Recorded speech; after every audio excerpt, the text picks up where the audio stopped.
Go to economics, chapter 31, aggregate supply. And when we talk about aggregate supply, it simply means the sum of all supply within the industry, the sum of the industry supply within an economy. So that means, remember we have supply itself. Supply is about individual supply, which is maybe the industry for education, the industry for banking. But here we're talking about the sum of all supply in all industry within an economy. Banking, education, aviation, transportation, all the supply within the economy. That is aggregate supply. So here I got, this is the total sum of all the industry supply within an economy. So that means the sum of all industry supply.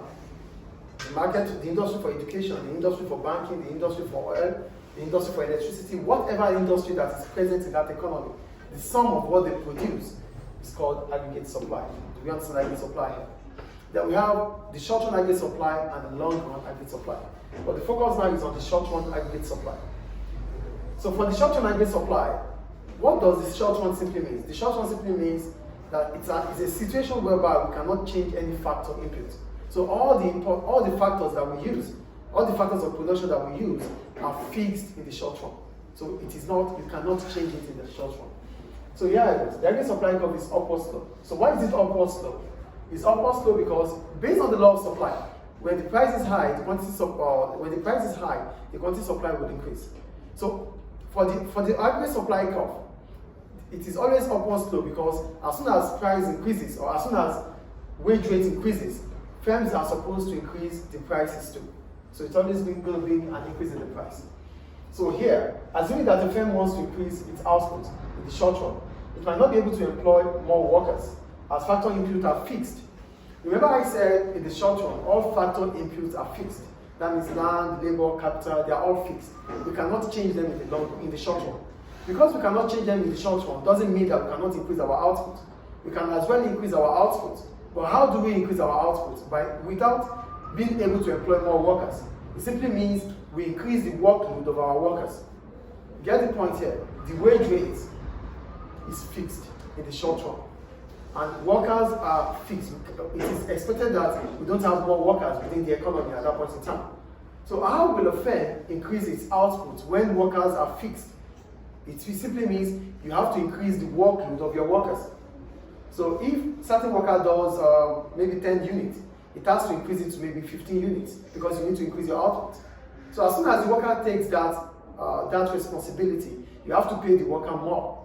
So an increase in output in the short run will bring about an increase in the wage rate for workers. But it will be part-time, overtime payment.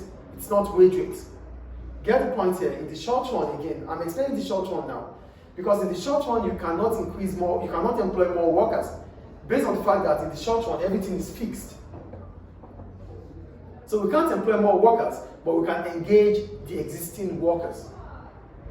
Do you get the point I'm making here? We can't employ more workers in the short run, but we can increase the responsibility of existing workers. So when we increase the responsibility of existing workers, it means we pay them more. Do we get the point here? So, this will lead to paying over time, and that in turn increases the cost of production. So when you pay more to your workers, it means your cost of production will increase. As a result of that, you have to respond by increasing the price from P1 to P2. But why is it shallow? It is shallow because you can only increase the price a bit, based on the fact that no workers will be able to pay more if you increase the price higher. Why? Because the wage rate is what? Fixed. So individual workers are not expected to get more pay, except if they have overtime payment. So those that do not have overtime payment, if you increase your price more, they won't be able to buy your product. So that is why in the short run, the supply curve in the short run is shallow, and the price is just a bit, not higher. Do we understand short run now?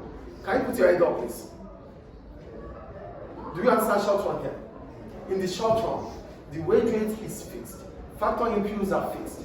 But we have to increase our output. So for us to increase our output as a firm, we have to pay more to our workers. Paying more increases our cost of production.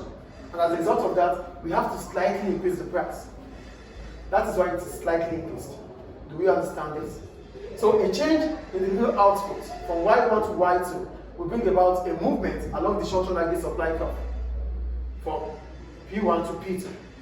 So we have a movement along the short-run aggregate supply curve because the wage rate is affected, the price level is affected and the output is affected. For short run, movement along the supply curve happens if the real output is changing and the price is changing. Do we understand the movements now?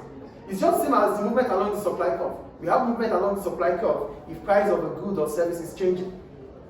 But here, because it's aggregate supply, we're talking about real output because this is the output of the economy, the GDP of the economy.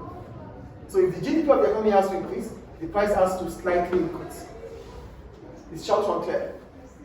That is movement. So I want to note here, a change in the real output level and price will bring about movement along the short-run aggregate supply curve. So if we need to talk about movement along the short-run aggregate supply curve, it has to be because of real output and the average price level. Is it clear? Great. Then we have shift in the short-run aggregate supply curve. Shift in the short-run aggregate supply curve will be other factors aside price and real output. So the first one I'm going to talk about is wage rate. We know what wage rate is, right? The amount we pay to workers. So if the wage rate increases, it means the cost of production for workers, the cost of production for firms will increase. The short-run aggregate supply curve will shift upward from SRAS1 to SRAS2. SRAS3, do we get it or not? As wage rate increases, the cost of production for firms will increase. They have to increase their price from P1 to P3. At the same time, the short-run aggregate supply curve will shift downward. Upward from SRAS1 to SRAS3, because the wage rate has increased. That is for the wage rate. For raw materials, if the cost of raw materials reduces, it means the cost of production for firms will reduce. That will give them the incentive to produce more. The short-run aggregate supply curve will shift rightward from SRAS1 to SRAS2. Do we understand or not? Yes. The third one, taxation. Taxes are levies imposed by government. So if the tax burden on industries is increasing, it means the cost of production for them will increase. As a result of that, the short-run aggregate supply curve will shift upward from SRAS1 to SRAS3. Do we understand? Then the next one is exchange rate. For exchange rate, we're talking about an increase in exchange rate or reduction in exchange rate. If the exchange rate falls, it means prices of exports would reduce. At that point in time, the supply curve will shift to the right from SRAS1 to SRAS2. And the price level will fall from P1 to P2. On the other hand, if the exchange rate rises, it means prices for importation will fall. The short-run aggregate supply curve will shift leftward from SRAS1 to SRAS3. And price level would increase from P1 to P3. Then productivity. For productivity, it's simply between the long-run aggregate supply curve and the short-run aggregate supply curve. What is productivity itself? Productivity is output per worker. Output divided by the input of workers. So if productivity increases in an industry, it means output will increase. The short-run aggregate supply curve will shift to the right from SRAS1 to SRAS2. At that point in time, the price will fall from P1 to P2. Do we understand the point here? Not only the short-run aggregate supply curve will shift to the right, the long-run aggregate supply curve will also shift to the right with productivity. So an increase in productivity will definitely increase the output of the economy. So that is the point. Any question about it? So that's all about short-run aggregate supply. In the next time, we'll talk about long-run